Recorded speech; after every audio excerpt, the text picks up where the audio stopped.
On the 17th of March in 2018, the Chinese president is recorded here sitting with his back to his party delegates at the People's National Congress, about to undertake what was probably the most important action of his entire life. The red paper that he puts inside of this box is him voting to make himself China's first president for life. And I have to say, this is one of the few times that I've ever seen him looking genuinely happy. His vote is then followed by thousands of others, totaling at just over 3,000, with only 2 against and 4 abstentions. And with this, Xi Jinping takes total control of the Chinese government, for as long as he wants, at a congressional session where most had been expecting him to announce his successor. At the same Congress, Xi announces that China's development offers other countries a model for nations that want to speed up their development, and that it's time for China to take center stage in the world and make a greater contribution to humankind.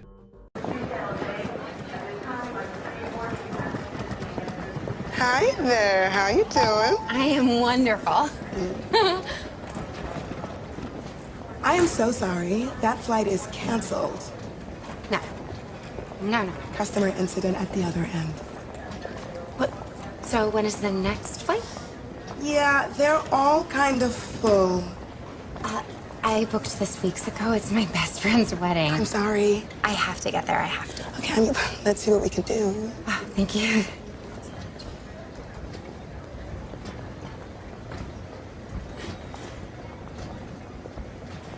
I see there's one standby seat on another plane leaving tonight. Oh, okay.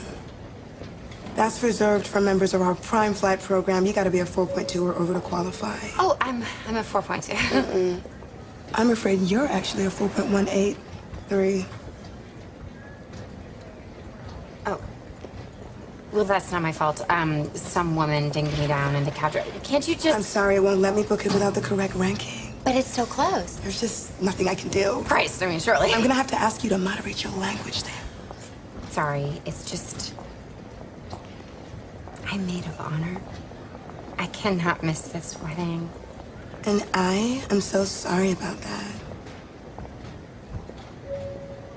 Can you call the supervisor? I cannot do that. Can you just call the supervisor? I cannot do that. Call the fucking supervisor. Okay, that's profanity. We're zero tolerance on profanity. I'm sorry, it's just... Yeah, I have to serve the next customer. No. Step away, ma'am. You've got to fucking help me! I'm so sorry. I've called security. Oh, no, please don't do that. I'm a 5-starring you. 5 stars. What's the issue here, Hannah? Intimidation and profanity. Oh, no, I was not intimidating. Don't speak, ma'am. I was just trying to... Okay, so, in order to restore calm, I'm invoking my authority as airport security to dock you 1 full ranking point as a punitive measure. This is a temporary measure. No! The score reverts to normal in 24 hours. No, but I During need this it now. Period, all down votes are subject to a ×2 multiplier. ×2? We recommend you avoid negative feedback at this time. I'm on double damage. Please, remove yourself from the airport immediately.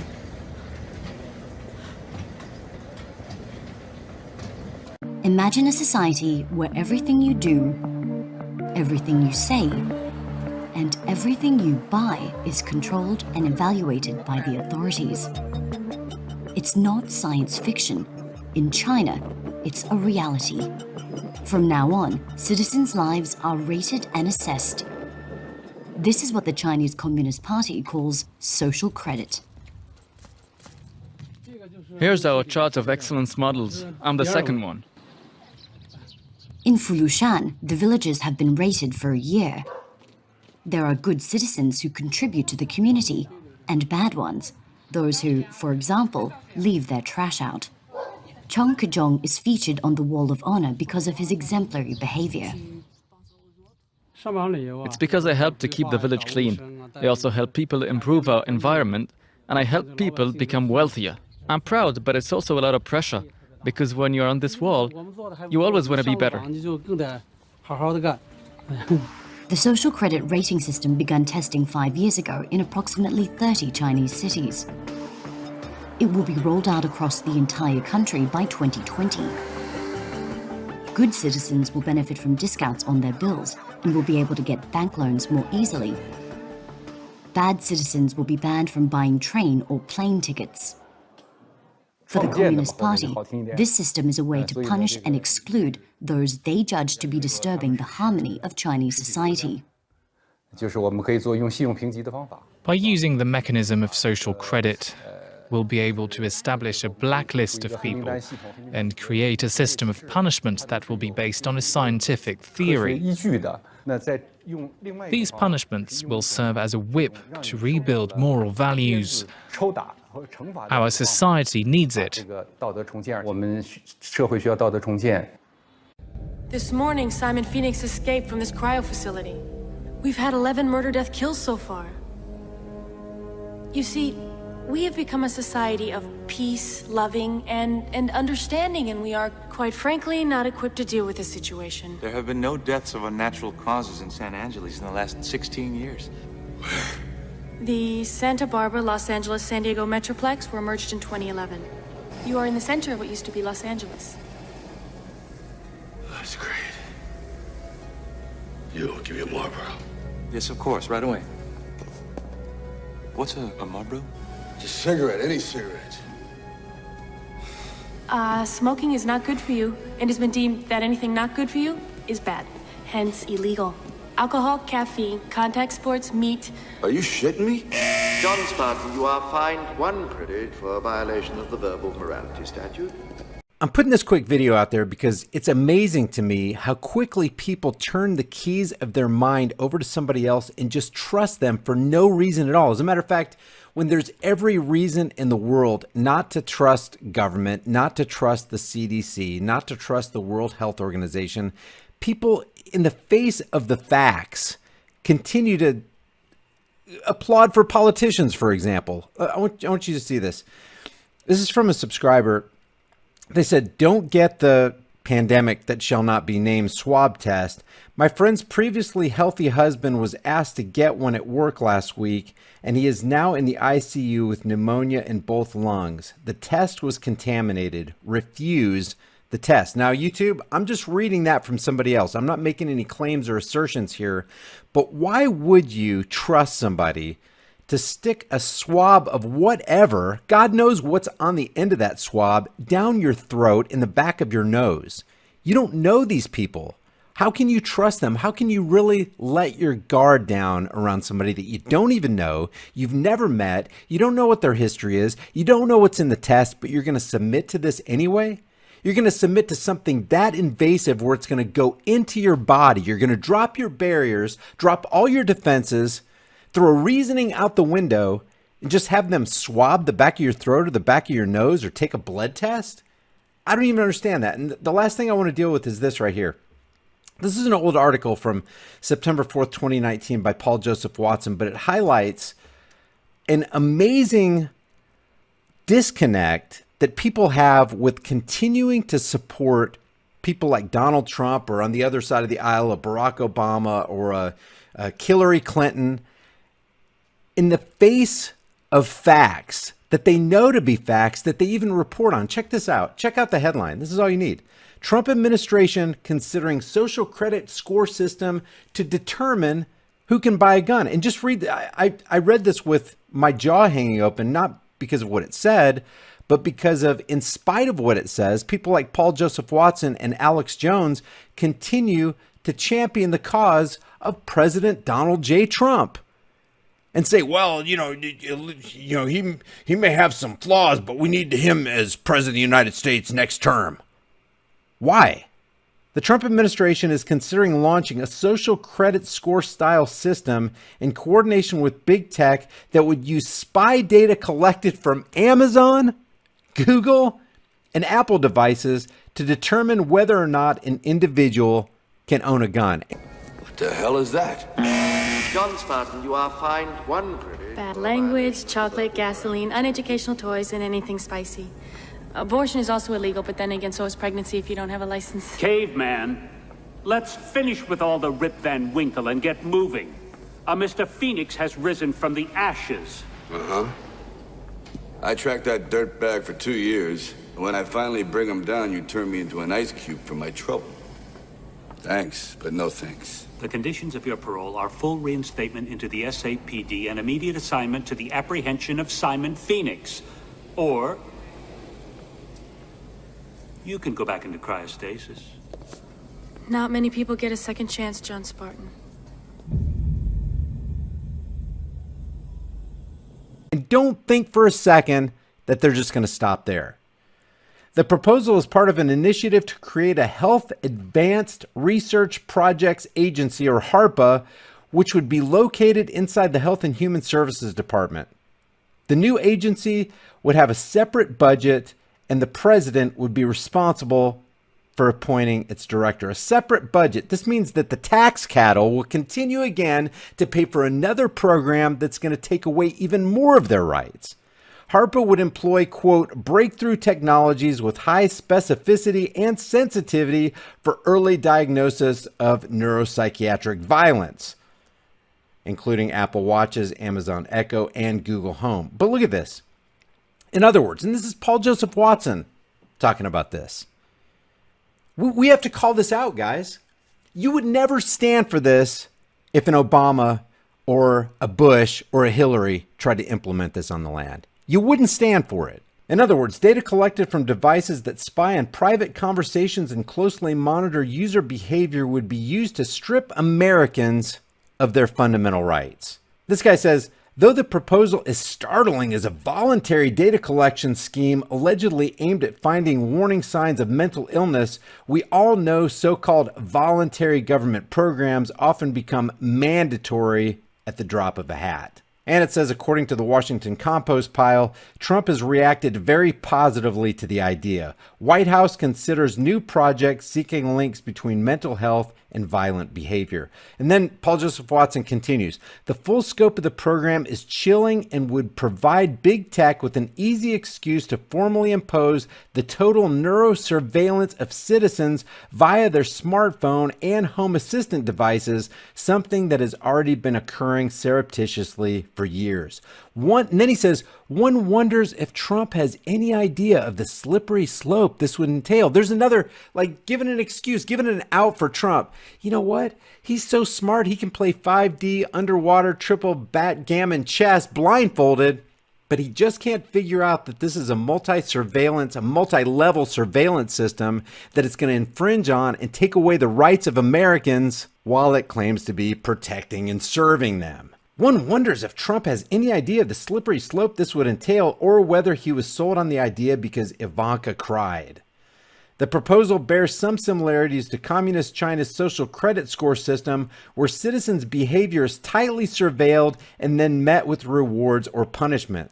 As we reported last month, the Chinese government bragged about preventing 2.5 million discredited entities from purchasing plane tickets and 90,000 people from buying high-speed train tickets in the month of July alone. Guys, what's amazing to me, and it really shouldn't be, is that the Owen Schroyers and the Alex Jones and the Paul Joseph Watsons of the world continue to hail Trump as a champion for freedom while they report that he's taking away freedom. I had some family that did stuff for the CIA because my dad, he was someone who would do medical procedures on high-level CIA people. Whenever I go to a family reunion, half the people in the room are former retired CIA. I've had family that got like 7 Silver Stars and stuff like that, but it's all classified. Some of the highest decorated people in the country. I was recruited by patriot elements inside the shadow government. Hooked up at the Psych Warfare Center run by the Pentagon at UT. I'm not even supposed to talk about the fact I've been let in there repeatedly. These guys were like colonels in the Army and Air Force generals, and I'd go to these meetings when I was like 18 with the former Marine Corps 3-star general or a former 3-star Air Force weapons head, or, you know, and they're like telling you this stuff, and you're like, what? And they're like, listen, they tried to recruit us. You're going to have to get ready. I remember being 4 years old with like an FBI agent and an Army colonel and all these people at my dad's house. And they're all sitting around the table talking about this and how do we beat it. And just all these decades later, 40 years later, it's all true. It's all true. I mean, I was so blessed to be born into people that knew what was happening. I wasn't like bragging, I was like going to meetings with like former head of Air Force weapons development, multi-star Marine Corps generals. We've got a lot of folks work here at the office that were in the military, and some of them were, involved in not just your standard special operations stuff, but some of the most elite groups out there. And the most elite of the most elite, highest level, we have it. I'm going to leave it at that. CIA, Dev Group, Delta Force, you name it, all of it, whole 9 yards. Then I was talking to another insider who'd multiple times been around a bunch of Masons. I've had a lot of family that were high-level Masons. I don't hide that fact. I've had family that have been 33rd degree Masons. What do you think they discovered? I've got family on both sides involved in the founding of Texas. A good person has sent me this. Excellent. This is octagon everywhere. There's a G, the Templars G, you know, hidden in it. The Swiss Templars cross, the all-seeing eye, octagon. This is the Swiss cross again. This is Alex Jones's stuff with a V of the Templars. It's all hidden in here. And here too, the Templars cross and the Swiss cross in the middle of it. And I'm very sure you'll find more things in it as well, you know. It's all hidden. Symbols don't lie. And this guy here who's supposed to know all these things, he's telling us about it. I mean, why is he using it? Eh? It even says, you know, this is quite cynical. Open up your eyes. Huh. So cynical. Well, we are opening up our eyes, mate. I want to see a Swiss system. I mean, I wouldn't mind being conquered by Switzerland right now. How would you describe what the circle is to, say, your grandmother? It's the chaos of the web made elegant. Speed round, Paul or John? Early Paul, late John. Mario or Sonic? Early Sonic, late Mario. Needs of the society or needs of the individual? Should be the same. You're most scared of? Unfulfilled potential. I am a believer in the perfectibility of human beings. When we are our best selves, the possibilities are endless. At the circle, there isn't a problem that we cannot solve. We can cure any disease, and we can end hunger without secrets, without the hoarding of knowledge and information.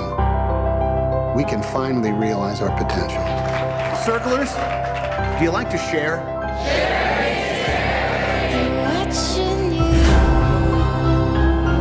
We will see it all. If it happens, we'll know. Imagine the human rights implications. There needs to be accountability. What is this? The circle has the power to change everything. It's only our lies that get us in trouble. Things we hide. We care about everybody you care about. Because knowing is good, but knowing everything is better.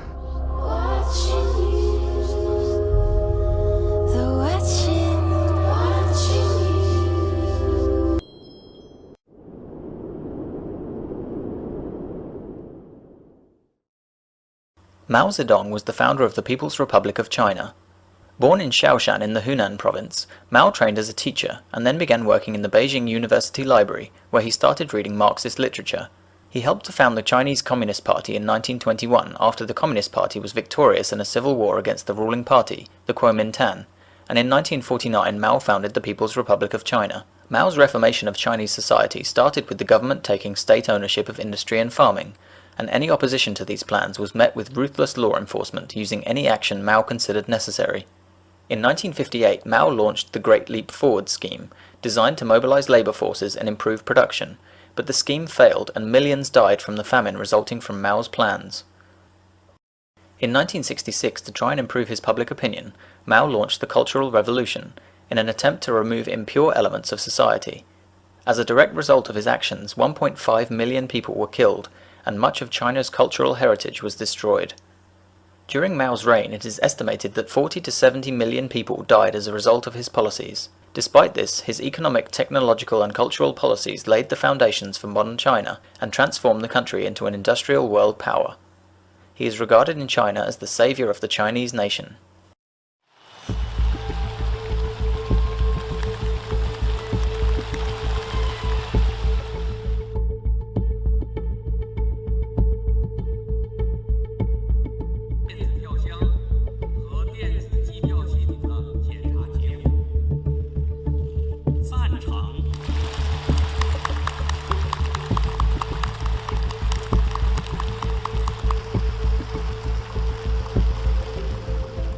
把主席任期限制取消了，保持我们政策的稳定性，实现我们中华民族的复兴有了政策的根本保证，非常好。It is quite obvious a step backwards, and I do believe that this generates resentment within the party leadership, among the intelligentsia, because they are concerned with the potential of a return of the Maoist style of leadership. He's now president for life.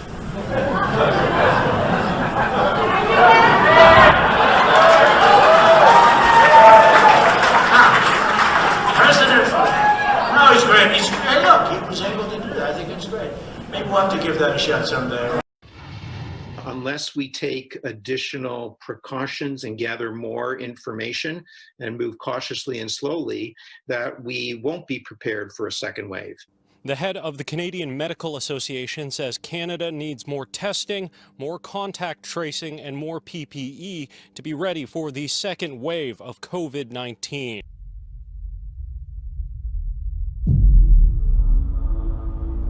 Welcome to London.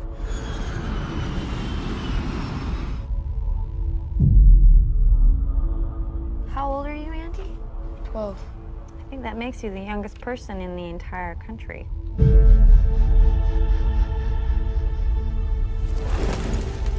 Oh, I missed you so much. What are you afraid of? What if it comes back? It won't come back. What if it does? If it comes back, we kill it.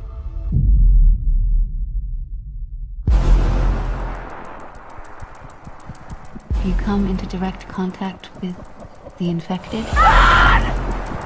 What happened, Dad? It's Mom.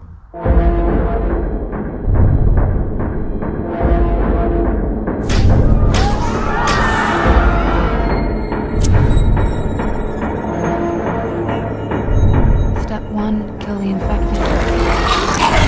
Step 2, containment. Containment fails. Step 3. Extermination. 21 individuals on the Grand Princess tested positive. Among those positive for coronavirus, 19 crew members and 2 passengers. U.S. Vice President Mike Pence sharing an update Friday after coronavirus tests were airlifted to and from the Grand Princess cruise ship off California. The ocean liner, with more than 3,500 people on board, including hundreds of Canadians, has been barred from returning to its home port in San Francisco after a traveler from its previous trip died of COVID-19. A total of 46 people have been tested so far. We built heaven and made it float. Royalty Cruises. This is General William Sullivan with an emergency message. I'm speaking to you from a CDC clean zone. Outbreak of the deadly Pandora virus is spreading rapidly. Unprecedented threat requires a worldwide quarantine. All ships must remain at sea until further. Humanity must endure. A virus? Stop the ship! What should we do? They're buying it. They're buying it. Chillingly plausible indeed, Joe Morgenstern of the Wall Street Journal. The Wall Street Journal. Wall Street Journal. There is no virus. Excuse me, Cruise Director Prittis. My son has something to tell you. Speak, passenger, son of passenger. It was all a hoax. There's no virus. Leave your thoughts about this for the world and the Google Thought Police in the comments section below, and I'll see you guys in the next heavily censored shadow ban video.